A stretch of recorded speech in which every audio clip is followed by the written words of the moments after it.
bàn không bàn thích một bài cục nhẹ nó muối vì sao nghe nó anh ai chứ rồi sao anh người ta rồi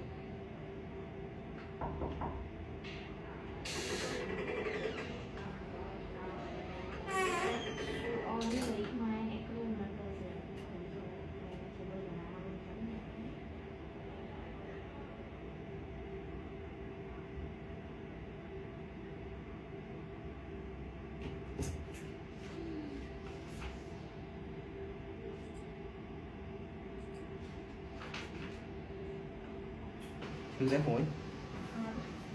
Thế kìa.